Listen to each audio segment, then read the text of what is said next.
Well, welcome everybody. Most of you know me, but for those of you that don't, my name is Shirley Pirtle, and I am the Chief of Staff for Northern Workforce Services Division. Like so many of the panelists this morning, I am homegrown EDD. I started back in Watsonville as an employment and claims assistant. I tell people two items. One, I've earned every one of these white hairs. And two, that I started when I was 2. And if you believe that. Yeah, right. But I, like so many of the others, have worked my way up through the ranks, starting off as a intermittent employee for about 3 years and then moving into full-time employment. And I kept getting kicked out of offices and I would just show up somewhere else. But because of that, my experience with EDD is very wide and varied, and it's been a great run so far, and it's continuing. One of the things that I do with my staff is I encourage them always to apply for any and every position that they remotely think that they would qualify for, and even if they think that they don't qualify for, try anyway and let us tell you that you don't qualify, rather than put yourself out of the running. And so because of that, I have to, if I'm talking the talk, I have to walk the walk. And so even though I've been with the state for 34 years, I'm still continuing to move on or look at opportunities to move on. We wanted to talk about writing a statement of qualifications. This is something that I believe is relatively new to EDD, for especially when you're getting into the management series, to submit a statement of qualifications when you are sending in an application for an EPM 1, 2, 3, and beyond. So in talking about giving this class today, then I thought, well, I'm going to go online and see exactly what do they consider a statement of qualifications. So I did that. And a statement of qualifications, according to the business world, is a document that states information about a particular organization. It could be a company, a firm, business industry, nonprofit. And I thought, what? This isn't what EDD asks for when it's a statement of qualifications. So I went back to the computer and I did some more research, and what I found is that what we are calling a statement of qualifications is it really a supplemental qualification statement. And the definition of that is that it's a statement that should reflect evidence of the listed evaluation criteria. Describe specifically the experience, training, education, knowledge, and/or awards you have received that are relevant to each requirement. Include the specific tasks performed, the dates, and on and on.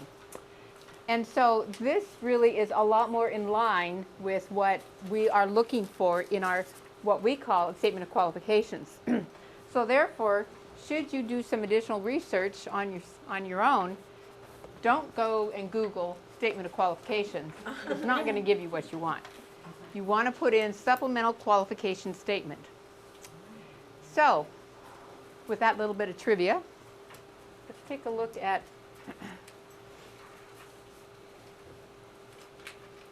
in order to write a statement of qualifications, one of the things that you need to do is you need to look at the exam announcement and look at what the skills, knowledges, and ability statements are in that exam announcement. So that way then you can know what it is that the expectations are for that person that's going to be filling the job. And like the panel was talking before earlier, when you're writing something for a promotion, then you need to mentally raise yourself up to the next level. If you're an EPR looking to go into an EPM 1 position, don't talk about EPR duties. Take your mind above to, what you observe a manager to have to do. And then take a look at what your experience, education, and expertise, okay, thanks, what you have in your background that would then fit for that particular category or that particular task or that knowledge or that skill that they're looking for. So we'll go into this a little bit more. What I did, oh, before I get into that, let me share this with you. When I went online, then I wanted to get in from the business world what they were considering the reason to go into the skills, knowledges, and abilities. And like it says in your handouts and up here, basically these are the unique requirements that the hiring agency wants to find in the person selected to fill a particular job. The primary purpose of the SKAs is to measure those qualities that will set one candidate apart from the other. So you have two EPM1s that are in an office, and they're both applying for an EPM2.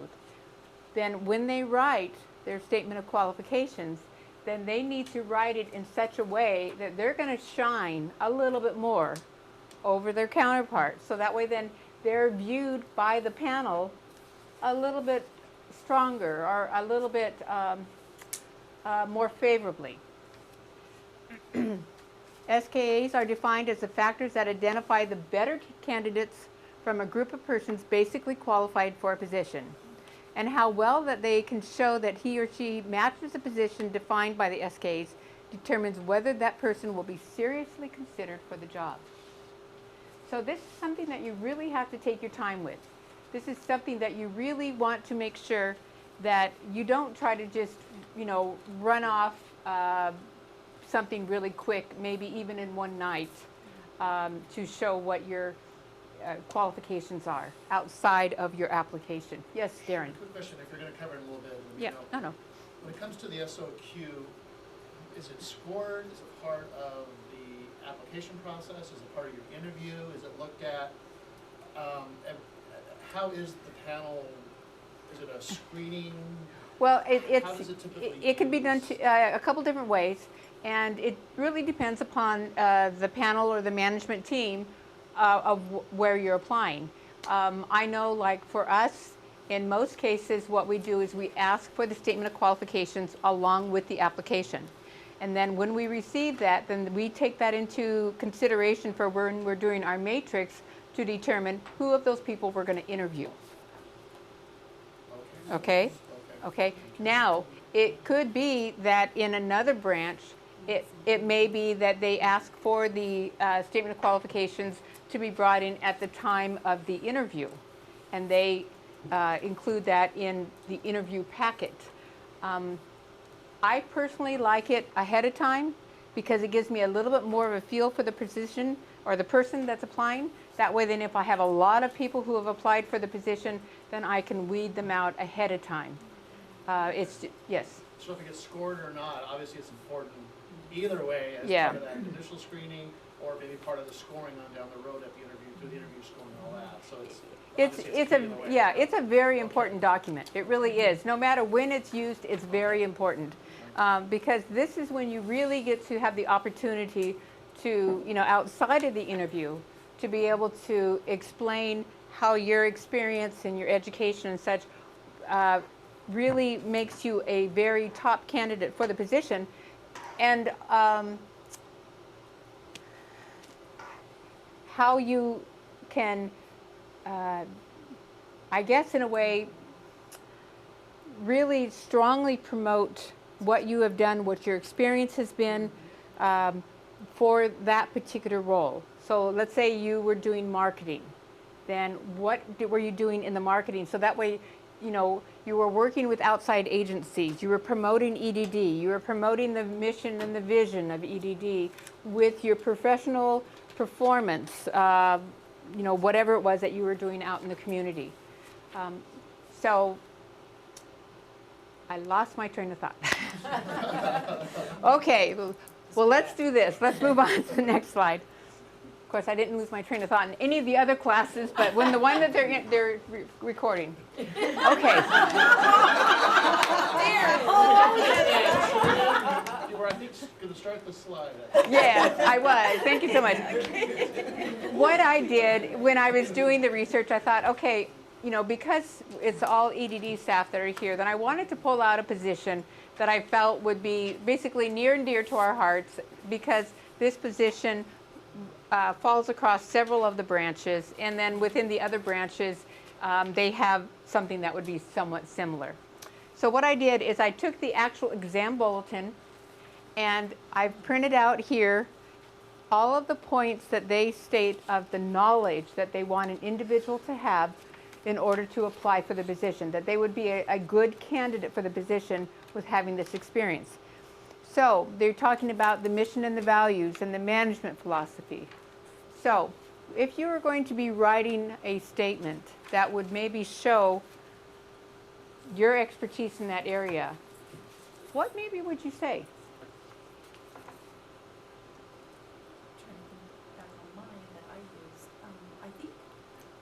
I incorporated my personal philosophy in with the values and mission of our organization.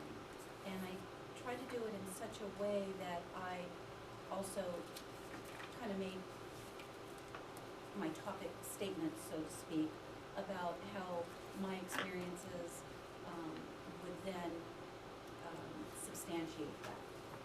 So I remember, and I mean, it's been a while since I've seen it, but I remember talking about, you know, my philosophy and my values and how they correlate with the vision and the mission of the organization. So that's kind of how I started mine. And it's, you know, you really kind of have to put yourself out there. It's a little bit, you know, you feel kind of vulnerable because you're kind of talking about your values, your personal philosophy, and then so the people that are reading it, you know, get a sense of who you are and what your level of commitment is to the position that you're applying for. So then, you know, with your belief in all people, you know, deserve to be treated fairly and with dignity and with respect, you know, teach with respect, falls, you know, right in line with EDD's values and that type of thing. So, That's how I did it. yeah, yeah. Also, honestly knowing what EDD's mission is. Oh yeah, absolutely. You better do That your would homework. help. Yes, yes, absolutely. Do your homework. Find out what is the mission, what is the vision, what is the management philosophy. So that way then when you're actually addressing it and you're bringing it out in your statement about what your experience is that fits in with that you know what you're saying, you know, and it's coming across as real, not something that you're trying to make up or pull out of a hat that, you know, you don't really know about. Another one was the principles and practices of personnel management. So what could you say in this particular?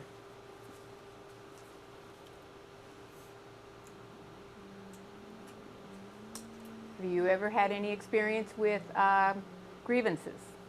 Have you ever had to deal with a labor relations issue? If so, what was it and what was the result? What did you do? You know, did you contact labor relations for their guidance? If you haven't had the experience, what do you know that you should do if that case came up? You know, these are lots of times things that we bring up in an interview where maybe we say, I haven't had the experience, but this is what I would do. In a way, you know, it's best to write about actual experiences, but if you have nothing and if it's a bullet point that they seem to really, you know, especially if they've specified the bullet points that they want you to address, don't leave it blank. You know, do something.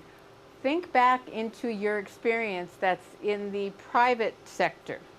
Think back to the organizations and the softball teams that you've helped to coach, or the, you know, different organizations that you volunteered with. What experience that you have there that you can pull in and bring in, because it doesn't have to all be EDD by any means. In fact, you know, most of us have lots of experience outside of that. And what I normally tell people is when they start to write a statement of qualifications, when you're first doing it, just write. Don't try to do any rhyme or reason. Just write down the thoughts, the experiences, you know, remembering different things that you've done, different experiences that you've had. And then you can go back later and group them together and flesh them out. So that way then you can see with this group of stuff, how does that fit into this? You know, where did you come across that you had to do some sort of labor relations? Or maybe it was that communication. Oh, communication is so critical. You've got to be able to have communication. And how do you communicate with your staff? Or you know, are you good at vertical communication, lateral communication? You know, do you let, if you're already a manager, then do you let the staff know what's going on, keeping them in the bigger picture, as much as you can, so that way they understand what their role is. Because I firmly believe that when people understand what their role is in whatever's going on, then they'll buy into it a lot quicker and a lot more. So again, how about team building? Were you on parts of a team? Did you do anything? Did you used to be one of the, okay, now I'm dating myself, TQM? Total quality management. That's right. Were you one of the facilitators? Were you on work groups for like that? What did you do in an office, just on a work team in an office? So again, jot down the things that you have done and then go back and flush them out and group them together by the type of item that it is, whether it's communication, whether it's team building, training. And again, a lot of the training might be that it's something from outside, that you were a mentor in some sort of a group. Maybe you did literacy. You helped people learn how to read. Okay? After that, then what I did is I went into the skills, knowledges, and the ability section of it. And, sharing information, planning, organizing, directing the work of others, build and maintain effective working relationships with both internal and external customers. If you're in if you're in one of the branches that is different from the branch that you're applying to, let's say you're in unemployment insurance and you're applying to workforce services, then the role of the EPM2 is going to be different between the two agencies. Same thing with disability. It's going to be different. And so what you need to do is do your homework ahead of time and find out what is the role of that person in a field office. What are the things that they would be involved in? So you can then think about what would be maybe some of the key skills or the key abilities that you would want to address in your statement of qualifications. So as an EPM2, you're going to be working on work teams. You're going to be working in partnerships. And so what is your experience in working on as a partner? And bring that out. You're going to be maybe overseeing the management of the office while the cluster manager is out working with the WIBs and different things like that. So then how well do you do when it comes to personnel and issues that come up with personnel? Normally in a statement of qualifications you wouldn't go into this, but safety issues. Taking care of your staff, making sure that everything's okay. When you have issues between two staff, how do you take care of it? So there's a lot of things that you can bring into a statement of qualifications, but first find out for that position, as much as you possibly can, what are the normal duties of that position? So therefore, what would they be looking for the panel when they're going through your statement of qualifications to see if what you're sharing about your expertise, your education, your experience, and your expertise fits for what they're looking for in someone to fill that position. And again,